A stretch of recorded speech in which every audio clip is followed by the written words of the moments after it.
Olá pessoal, eu sou o professor Eduardo Belo, professor de Física, e nós estamos aqui para resolver mais algumas questões do nosso bloco de ótica, tratando agora do assunto refração da luz.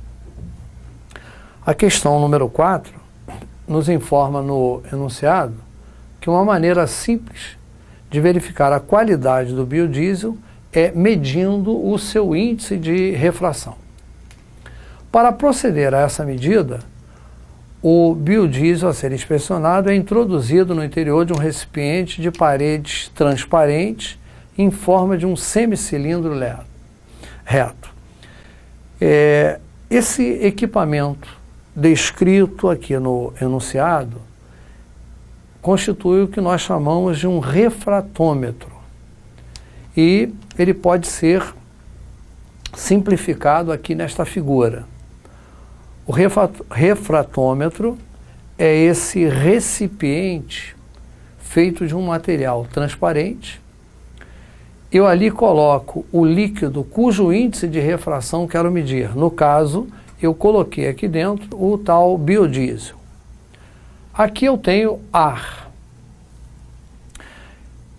Nesse ponto exatamente, eu faço a luz incidir sobre este recipiente que tem a forma de uma semicircunferência. O raio de luz que incidir por qualquer ponto aqui, o fará perpendicularmente à superfície, de tal forma que ele passará para o interior do recipiente sem qualquer desvio em sua trajetória.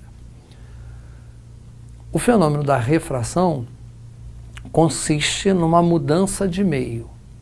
Quando a luz passa de um meio para outro, nós dizemos que ocorre refração. Se essa incidência se dá perpendicular à superfície que separa os meios, esse raio de luz não tem a sua trajetória alterada.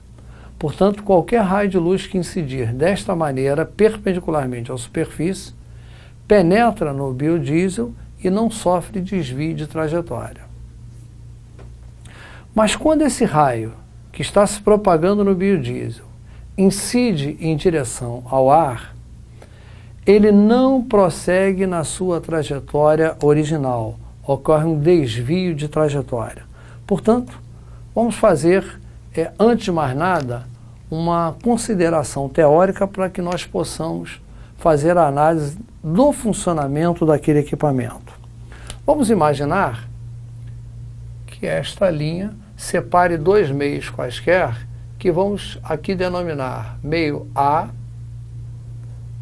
meio B.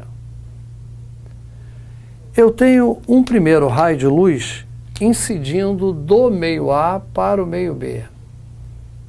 Observe que este raio de luz, que eu vou considerar de uma só cor, portanto vou chamar de uma radiação monocromática, passou do meio A para o meio B. Neste momento em que mudou de meio, eu digo que ocorreu o fenômeno da refração. E qual é a principal consequência desta mudança de meio? Mudar de meio implica mudar de velocidade. Existem meios que favorecem, mas existem meios que dificultam a propagação da luz. Então, ao passar de um meio para o outro, a luz tem a sua velocidade modificada e eu digo que ocorreu refração. Na prática, a luz nunca passa integralmente de um meio para o outro, como eu representei aqui. Uma parte da luz refrata, uma parte sempre reflete. Mas vamos admitir essa refração plena. No entanto, se o raio incidir inclinadamente em relação à superfície que separa os meios, ele não prosseguirá na sua trajetória original. Haverá um desvio na trajetória desse raio. E o que vai acontecer efetivamente? Como é que é esse desvio? Para que possamos fazer a representação com segurança, nós vamos traçar uma reta perpendicular à linha que separa os meios. Nós vamos chamar essa reta de normal. Ela é uma normal à superfície que separa os meios. Ela é perpendicular a linha que separa os meios. Observem que essa normal que traçamos determinou um ângulo I com a luz incidente, nós vamos chamar de ângulo de incidência. A luz refratada, a luz que passou para outro meio, também determina aqui um ângulo, que vamos chamar de ângulo de refração. O ângulo de refração acompanha rigorosamente o comportamento da luz. Isto é, se a luz ao passar de A para B encontrou aqui um meio melhor para se propagar, um meio no qual a sua velocidade aumenta, ela passará a formar aqui um ângulo maior do que formava lá. E para formar um ângulo maior, ela afasta da normal. Então nós teremos esta ocorrência aqui. Reparem que o ângulo que ela passou a formar agora, o ângulo de refração, ficou maior do que o anterior. Se ao contrário, tivesse encontrado aqui um meio pior para se propagar, um meio no qual tivesse mais dificuldade, passaria a formar um ângulo menor. E para formar um ângulo menor, o raio deveria aproximar da normal. Detalhe, ele não vai coincidir com a normal, nem sequer vai passar da normal. Ele vai apenas aproximar um pouco da normal. Então, isso eu quero que fique muito claro para você. A luz aproxima da normal quando a velocidade diminui, afasta da normal quando a velocidade aumenta. Eu vou repetir porque isso tem que estar claro. Ela aproxima da normal quando a velocidade diminui, afasta da normal quando a velocidade aumenta. E lá, ocorre reflexão? Sim, conforme eu falei, nunca ocorre integral refração. Na prática, uma parte da luz muda de meio, uma parte sempre reflete. E o ângulo de reflexão, este sim, é sempre igual ao ângulo de incidência. Mas então, repassando aqui, porque isso nós não podemos esquecer. Quando a luz muda de meio, nós dizemos que ocorre o fenômeno da refração. Mudou de meio, muda de velocidade. Até existe uma exceção.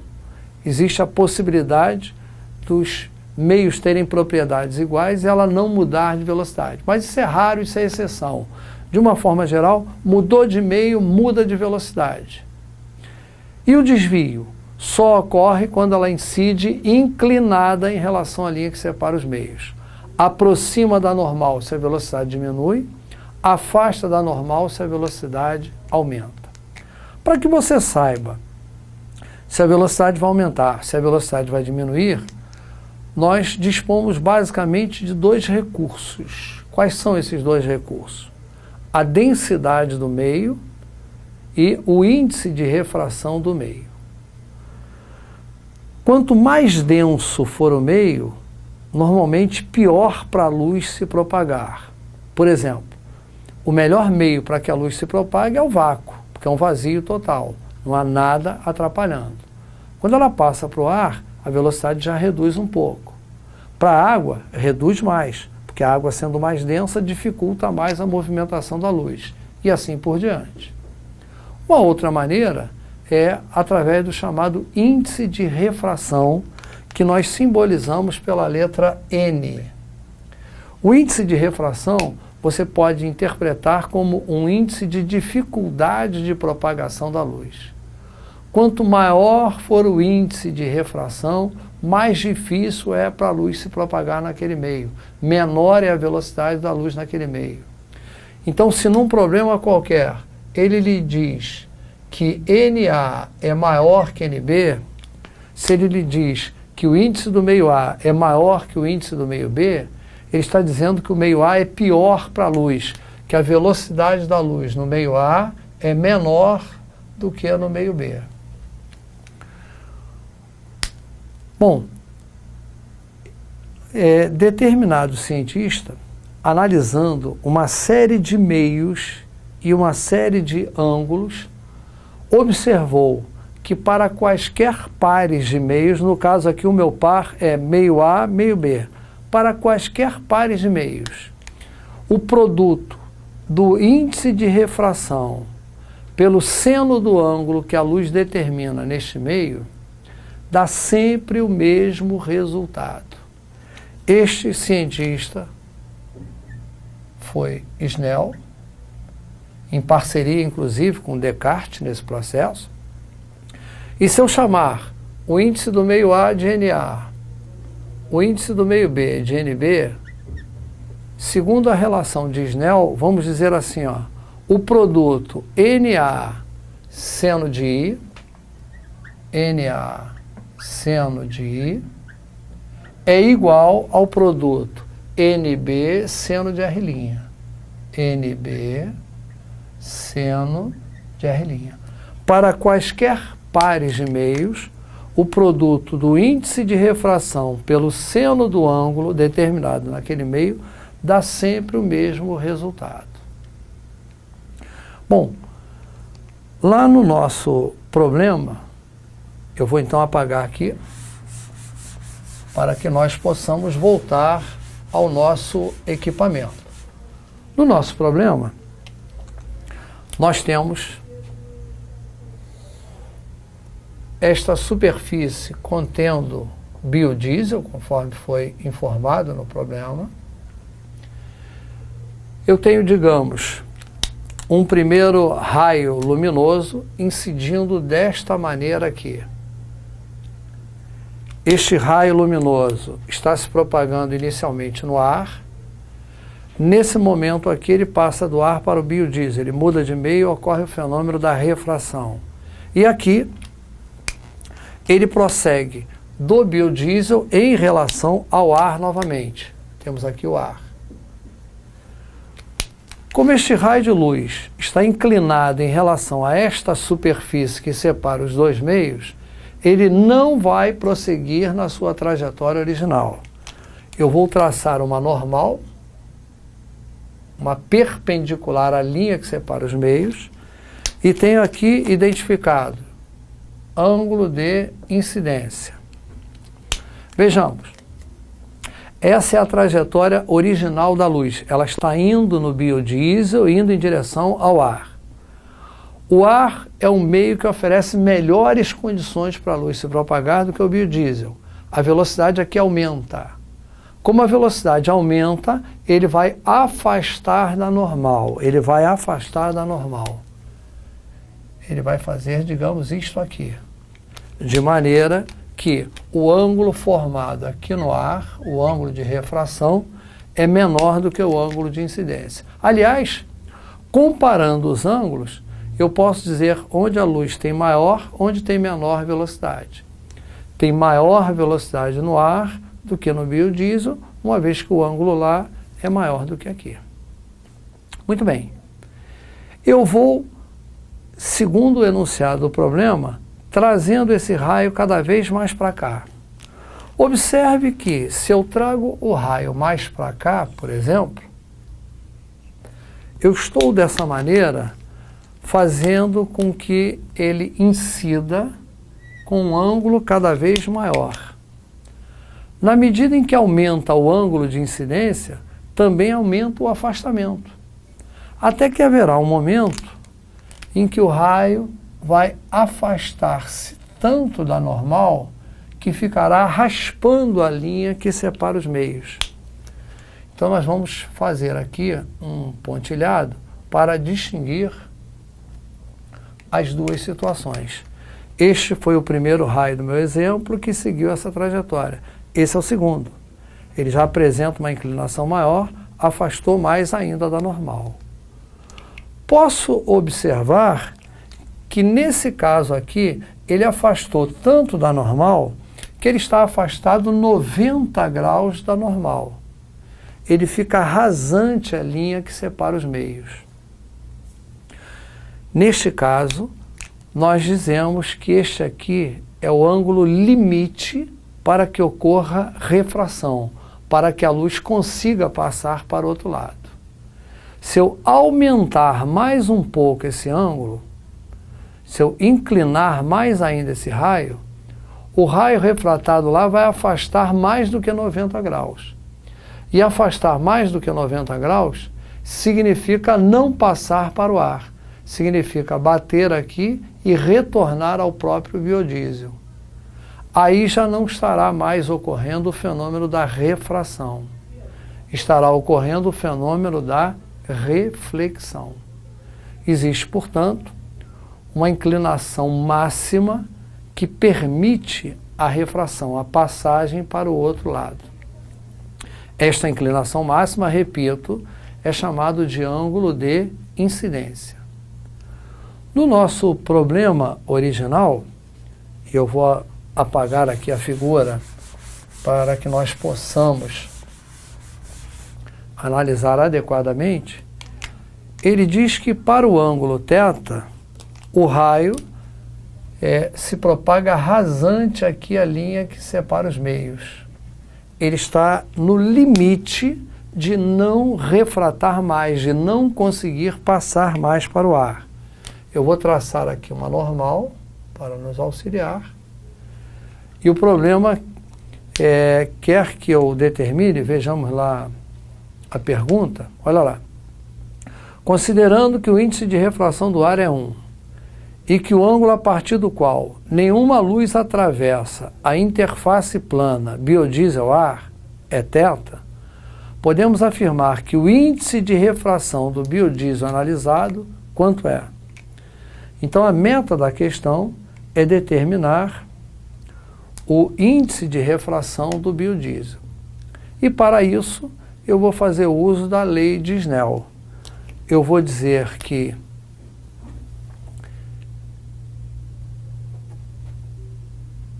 N do biodiesel, índice de refração do biodiesel, vezes seno de θ, será igual ao N do ar, vezes o seno de 90 graus. Já que no ar eu tenho um ângulo de 90 graus. Então estou dizendo que índice de refração vezes seno do ângulo é igual a índice de refração vezes seno do ângulo. Fiz uso da chamada lei de Snell. Vamos lá. Índice do biodiesel é o que nós queremos. N do bio, seno de θ. N do ar, o problema nos informou, embora estejamos indo lá para a prova praticamente sabendo, né, que o índice de refração do ar vale 1. E o seno de 90 graus também vale 1. Portanto, se eu passar seno de θ para o lado de lá, eu vou concluir que o índice de refração do biodiesel é igual a 1 sobre seno θ. Essa seria a resposta da nossa questão. Se formos analisar as alternativas oferecidas, 1 sobre seno θ, observem que aparece aqui na alternativa B, que é a resposta correta do nosso problema. Então, se o objetivo do problema era calcular o índice de refração do biodiesel, basta apenas saber quanto é o ângulo θ em questão. O inverso do seno desse ângulo vai me dar o índice de refração do biodiesel. E por aí eu verifico se ele é um biodiesel de boa qualidade, de má qualidade, conforme descreveu o enunciado da questão. Alternativa B é a resposta correta da nossa questão. Vamos lá para a questão seguinte. A questão de número 5 agora aborda a utilização de lentes. Ela me apresenta um desenho onde eu tenho aqui simbolizada uma lente e vamos aproveitar para verificar e reforçar a ideia de que este é o símbolo das lentes convergentes. As lentes convergentes têm as extremidades finas. Esse símbolo com as extremidades finas representa a lente convergente. Ele diz que o objetivo é acender um palito de fósforo concentrando a luz solar sobre o tal palito.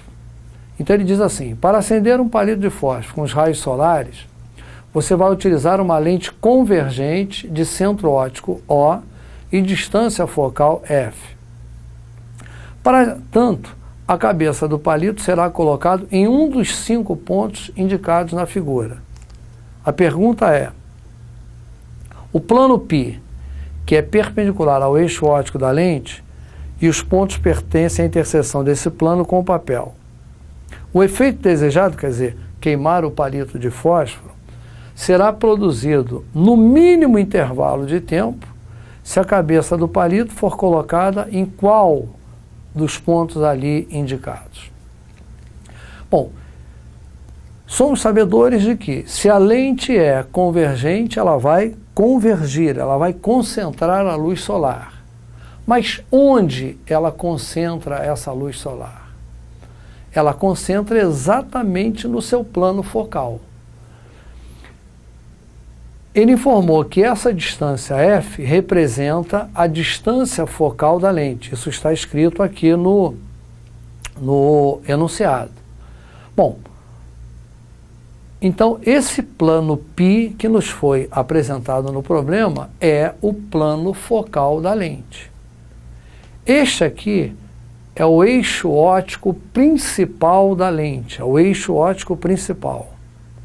Exatamente aqui neste ponto, que não recebeu, neste caso, nenhuma identificação de letra, nós temos o foco principal dessa lente. Eu vou fazer aqui uma rápida figura só para reforçar. Eu tenho aqui, ó, uma lente convergente. Eu tenho aqui o eixo óptico principal, um dos focos aqui e o outro aqui. Se eu coloco essa lente voltada para o Sol e os raios são paralelos ao eixo óptico principal, esses raios, após atravessar a lente, irão convergir, irão se concentrar exatamente ali no foco. Portanto, se o palito for colocado ali, ele rapidamente incendeia, ele rapidamente pega fogo. Só que se formos olhar a figura apresentada, os raios não estão incidindo paralelamente ao eixo principal, mas sim a este aqui que vou pôr em destaque, que é um eixo secundário. Eu tenho aqui o eixo principal e tenho infinitos eixos secundários. Muito bem. Este ponto aqui, ele é chamado de foco principal da lente. Os raios que são paralelos ao eixo principal convergem no foco principal. Os raios que são paralelos ao eixo secundário convergem no foco secundário. E no caso, o foco secundário é o ponto C aqui assinalado. Todos esses raios, após atravessar a lente, vão convergir exatamente para ali.